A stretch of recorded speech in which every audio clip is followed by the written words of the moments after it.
Hello everyone and welcome back to the channel.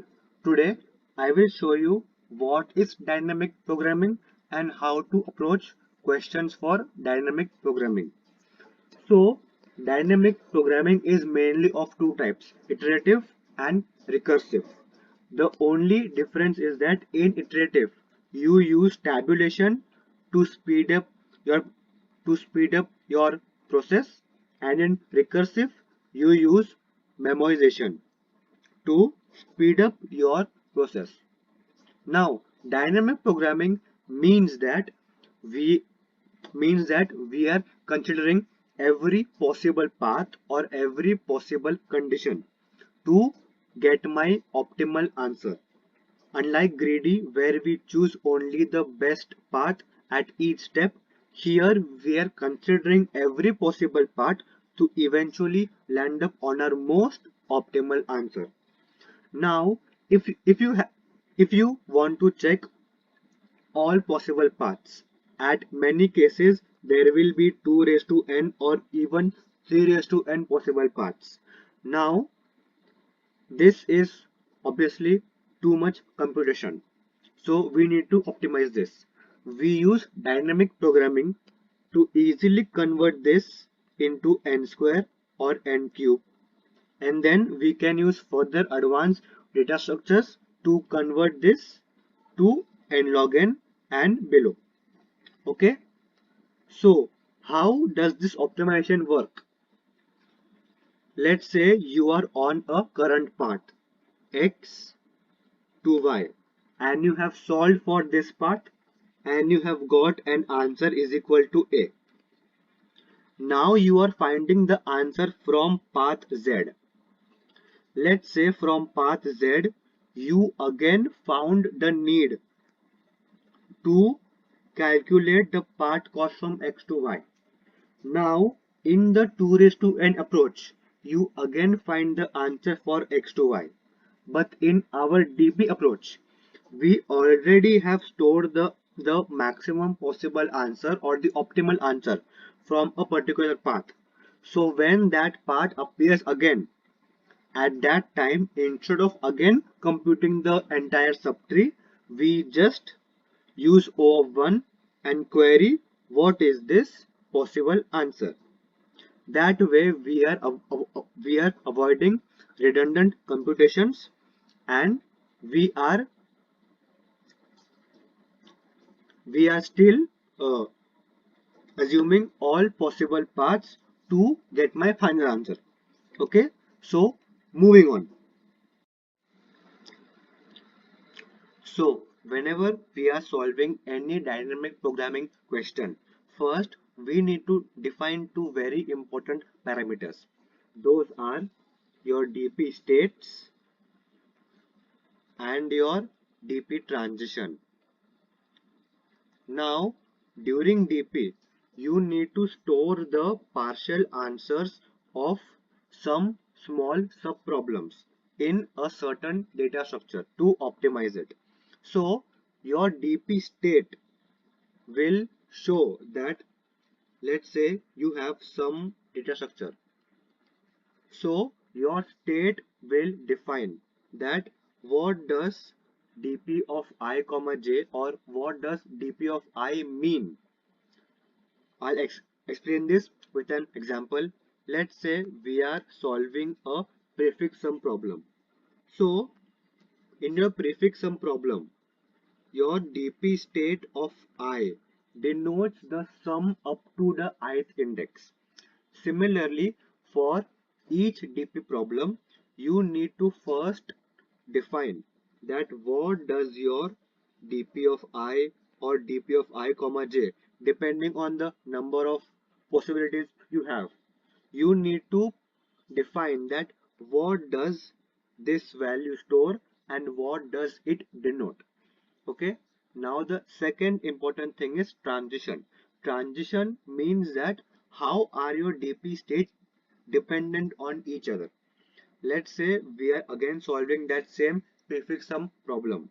So in my basic prefix sum problem, my ith state is dependent on the I minus 1 state.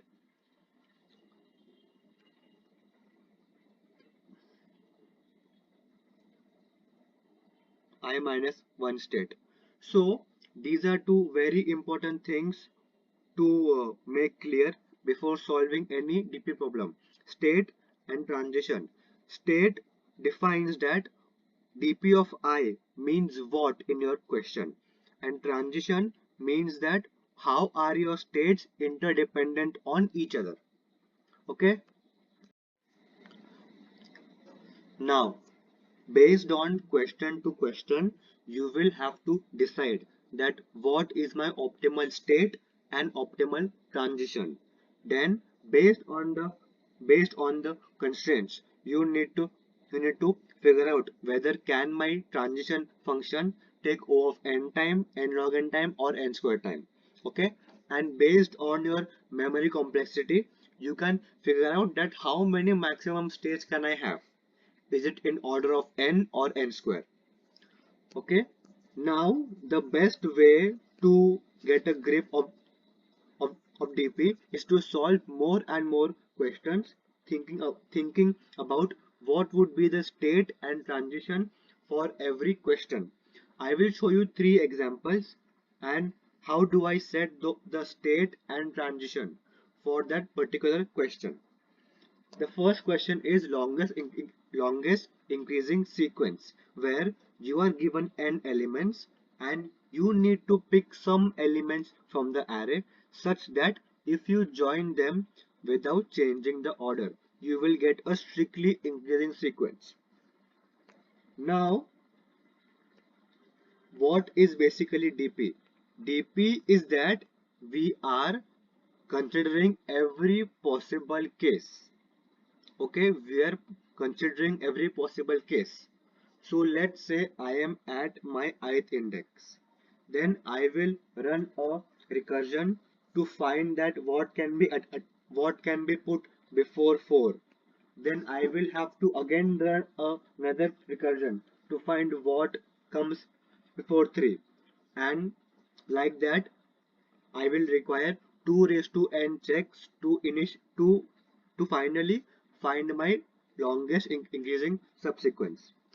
But due to help of memoization and tabulation, we can speed this up very fast into n square or even n log n. Now let's define our state and transition. DPI will store what is my maximum answer such that I am mandatorily picking my ith element. Okay, and then what would be my transition? For my transition, I will have to check all the elements less than my ith element. Let's say I have an element a of j which is less than a of I. If I have an element a of j which is less than a of I, that means I can place a of I after a of j in my longest increasing sequence. So at this point, my dp of I can be dp of j plus 1. How? Because in a of j, I have already stored the value of the longest increasing subsequence in dp of j. So I don't need to check again and again behind. I already have my answer stored in dp of j. Now all I have to check is if I can place a of I after a of j. If I can place it, that means dp of I will become that answer stored in dp of j plus 1 because I added my ith element. I'll show you how this code works in action. Okay. Now let's make a tabulation. The base case is always if I have one element, my dp state would be 1. Now for 4, I would go behind and check all of the values that are less than 4. I have only one value. So dp of j is 1, and so I do dp of j plus 1 to get my answer 2. Now I am on 3. I run a loop and go behind and check which all elements are less than 3. I find this 1. So dp of j is 1. I add 1 and the answer of dp of I is 2. Now I am on 4. I see back and I see what are the values that are less than 4. I find 1, I find 3. Since I want the longest increasing subsequence, I choose the higher value, which is 2. And then dp of I becomes dp of j plus 1. So it's 3. Now I continue this same process for the further values. And then I get the value of each and every dp state. Now, how do I find the answer? What did dp of I store? dp of I store the maximum answer if I mandatorily picked my ith element. Hence, I need to just check all of my dp states and see which is the maximum value. That would be my answer. Now, you can speed up the checking approach using some data structure to make it n log n instead of n square. Okay, so now this is the next question where you are given a grid. You are standing on 0 comma 0 and you have to reach n comma m. You can go right and you can go down. That's your only choices of moves. You can go to right and you can go below. You need to find the maximum path sum that you can generate. So let's say I have a random grid. What can be my possible state over here? I can say dp of I comma j is the maximum answer such that I am mandatorily coming on I comma j location in the grid. Okay, now what would be my transition? Since my only moves are going right and going down. So if I want to reach I comma j, there are two ways of reaching I comma j. It is from I minus 1 comma j. It is from I comma j minus 1. Okay. So if I want to reach I comma j, it is only from these two possible areas. So I will take the value of dp I minus 1j and the value of dp I and j minus 1. Then I will take the max out of it and I will just add a I of j and I will get the dp value for dp I of j. Then since I mandatorily have to reach n comma m, my final answer would be dp of n comma m. Okay, simple enough. Now the third question. You are given an array of n elements. You need to pick some elements. The rules say that you can pick a of I, but if you pick a of I, you cannot pick a of I minus 1 or a of I plus 1. You need to get the maximum possible sum you can ever achieve. Okay, so let's take the case 1, 2, 3, 3, 4.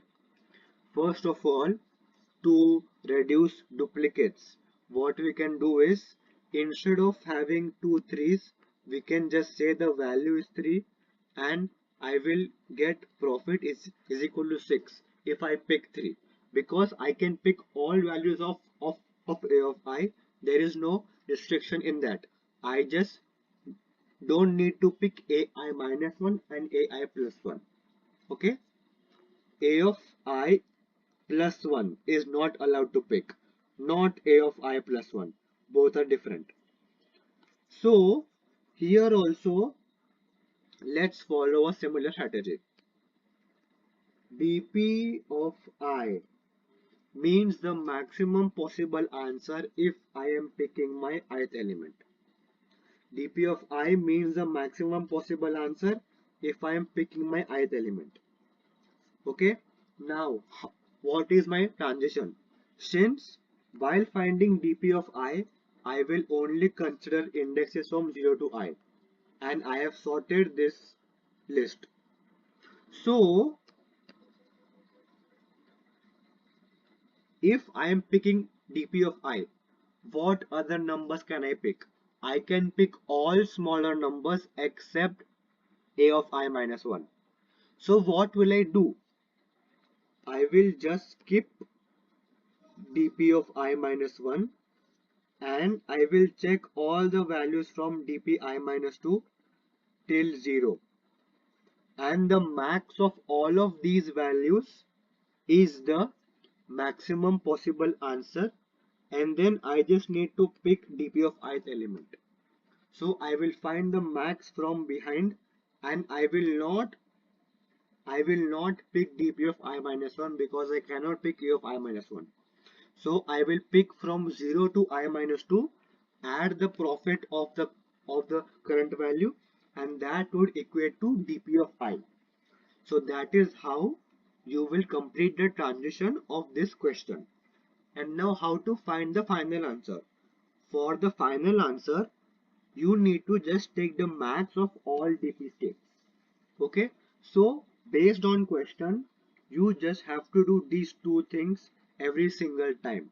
Define what is your state, how does your state depend on previous states, and then depending on the question, the answer might be max of your states, min of your states, sum of your states, or any particular state. Okay, I will attach the link of all other DP problems which I have solved before in my channel in the comment section. So make sure to check that out if you want more problems for discussion. Okay, I have attached practice DP questions on this link. This link will also be in the comment section. So make sure to solve problems. Okay. So thank you guys for watching. Make sure to like, share, and subscribe to never miss another tutorial.